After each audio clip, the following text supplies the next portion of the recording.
couple days ago, I went to the gym. Like I said, I don't like going to the gym, but I got to work with 115, 120, all the way to 130 pound dumbbells.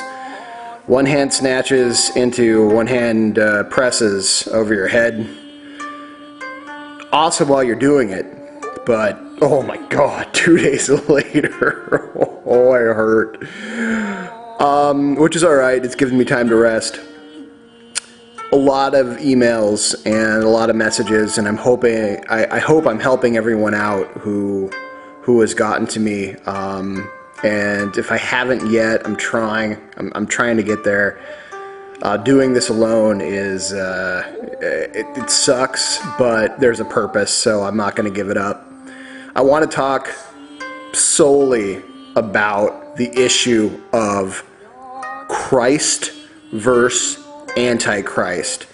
This is one of the major foundational flaws of Christianity, and one of the most powerful ways that the reptilian agenda, that the Illuminati continue to confuse, muck and mire the truth and use it to lie to you. Anyone, there is not one Antichrist, there is not one Christ. Anyone, and we all operate on some form of either we are moving towards a Christ energy or we are moving towards an Antichrist energy. With the Luciferian current of the Qulat, it is true that the less people actively working towards becoming a Sesimus, becoming the highest level of Luciferian energy, that current gets stronger.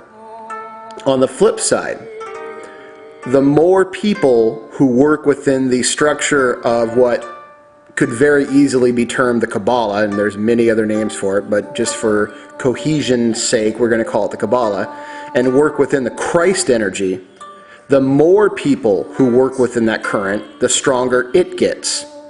Do you see what's going on here in this world? We are looking at the development of a one world culture.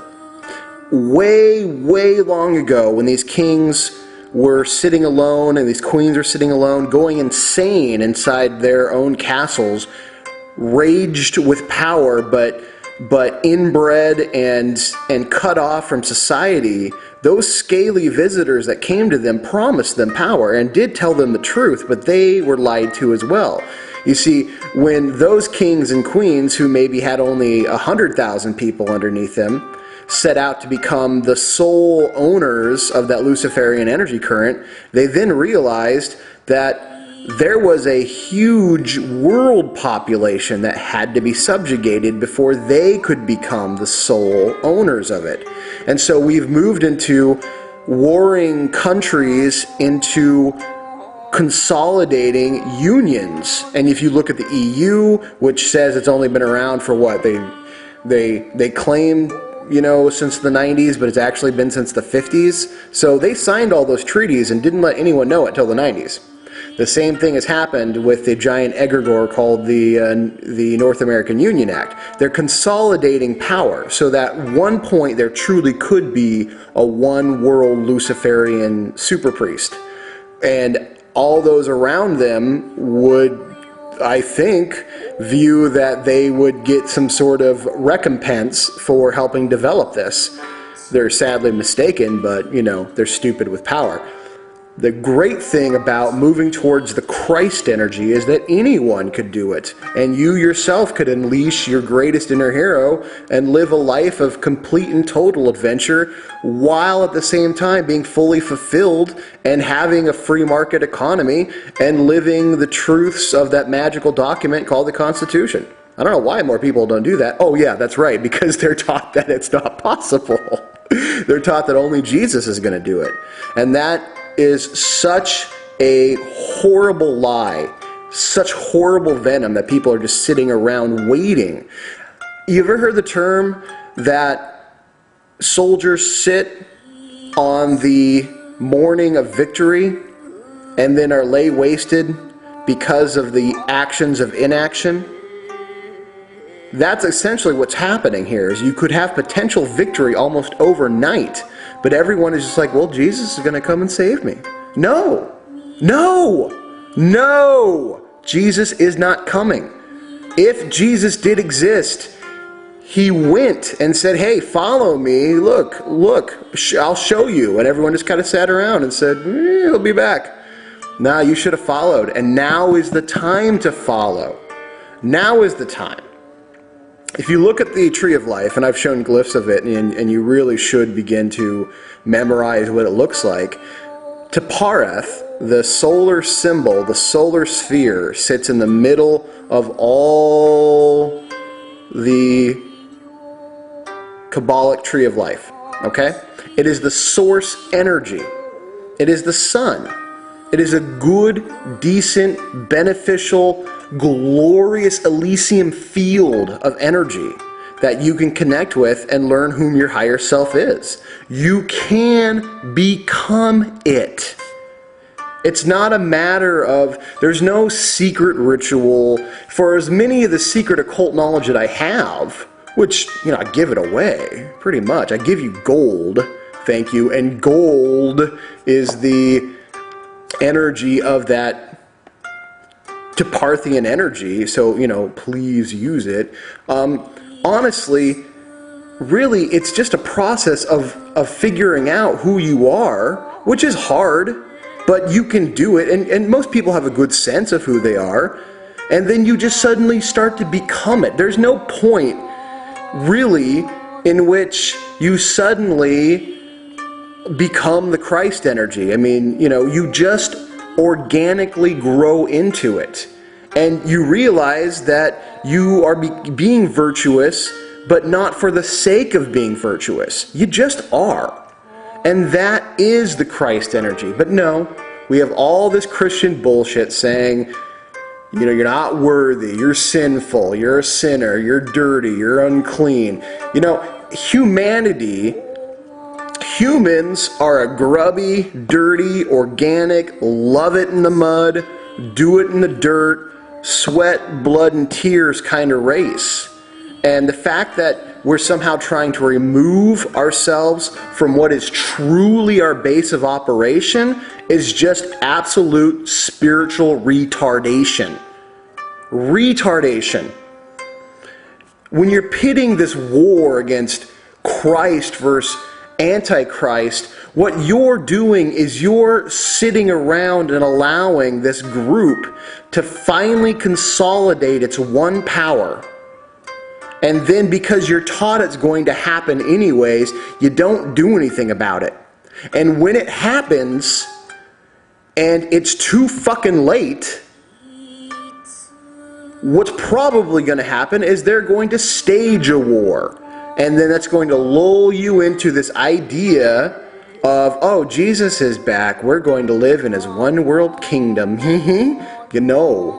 No, his one world kingdom is only going to be those who have accepted it, those who are too drugged down, too fucked up, too whatever they put in your air, water, vaccines, and your chip implanted in your head and fucking up your brain. Then you're going to love it. It's going to be great because you're not going to have a choice.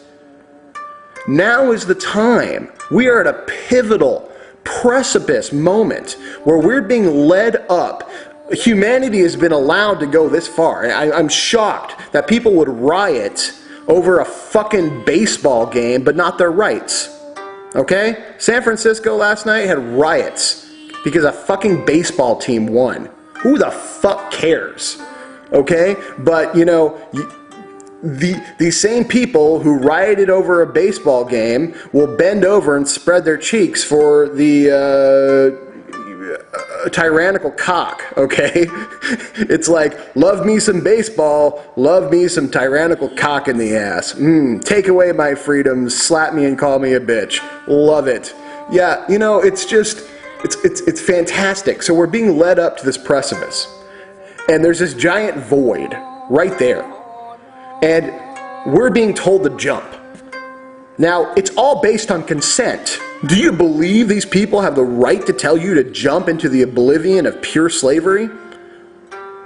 Unfortunately, a lot of Americans especially, thank God the rest of the world is fucking waking up. Americans are so goddamn ignorant. But a lot of people would agree, because they believe at this point they've been so compartmentalized to hate others and hate themselves that they like to watch others die, and then at that time, for them, they believe that they deserve it. It's all mass mind control. It's all one giant black magic spell. And if you say no and begin fighting back and pressing back, you're going to wake up enough human beings to start fighting away from the precipice that you could probably push all those fucking Illuminati scum over. Remember that movie 300 where, you know, he's like, this is Sparta, and he kicks him into that endless pit, whatever? That could be us kicking them into that endless pit. It's a great visual. Hey, anyone's welcome to join me with that, okay? All you got to do is figure out who you want to be and then become the best of it. And that's not easy. But it's just step by step by step by step. You do it every day. And pretty soon you stop trying, you just become it. Alright, there is no one Antichrist. There is no Dahalja, Jumba, whatever the fuck that stupid book calls him. It's anyone who's willing to sacrifice others for the good of themselves. And eventually, they're going to sacrifice everyone. Okay, so eventually there will be one, but you're going to be long gone before that happens. Okay? Wouldn't you rather become the light of the world, the truth by who you are, and the way by leading by example and living the life of a true champion, a true good person? Doesn't that excite you to get to be the knight, the warrior, the hero of your little world? It does me, every fucking day. Now, that's really it. We are at the precipice. And it's time you either decide to jump or decide to fight. I'm going to leave you with that. Are you going to be a fighter, or are you going to be some lemming whore that just jumps because your master says jump and you say, yes, sir?